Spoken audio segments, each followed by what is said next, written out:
बालेन शाह हे नेपाळचे सध्याचे पंतप्रधान आहेत. त्यांनी त्यांच्या करिअरची सुरुवात रॅपर म्हणून केली. नंतर राजकारणात प्रवेश केला. 2022 मध्ये ते काठमांडूचे 15वे महापौर झाले, जेथे ते अपक्ष म्हणून विजयी झाले होते. भ्रष्टाचाराविरोधात कठोर भूमिका, शहर स्वच्छता, अनधिकृत बांधकामाविरोधात त्यांनी कारवाई केल्या. यामुळे सोशल मीडियामुळे नेपाळच्या तरुण पिढीत त्यांची प्रचंड लोकप्रियता आहे. नेपाळमध्ये सप्टेंबर 2025 मध्ये जेनझीने सोशल मीडियावर बंदी आणि भ्रष्टाचाराविरोधात प्रचंड आंदोलन केले. आंदोलनादरम्यान संसद भवन आणि न्यायालयाबाहेर हिंसक निदर्शने झाली, ज्यात अनेक विद्यार्थी जखमी झाले. काहींना आपले प्राणही गमावे लागले.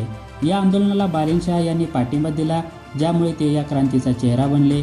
त्यानंतर ते राष्ट्रीय स्वतंत्र पार्टीशी जोडले गेले व त्यांना 28 डिसेंबरला पंतप्रधान पदाचे उमेदवार म्हणून घोषित केले. त्याच पार पडलेल्या निवडणुकीत त्यांनी मोठा विजय मिळवला. ते नेपाळचे 47वे पंतप्रधान झाले.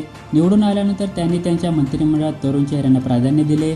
त्यांनी मंत्रालयाचे विलिनीकरण, अतिक्रमणे हटवणे, स्वच्छता मोहीम व खाजगी शाळांवर कारवाई करून सरकारी शाळांना प्राधान्य दिले. नेपाळमधील व्हीआयपी कल्चर बंद केला. जे नियम सर्वसामान्यांसाठी, तेच सर्व नियम मंत्र्यांना देखील लागू केले.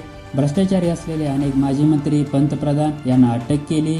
या त्यांच्या निर्णय आणि कल्चरमुळे त्यांची जनतेमध्ये लोकप्रियता वाढत गेली. त्यांनी लीडर कसा असला पाहिजे याचे उत्तम उदाहरण जगासमोर ठेवले.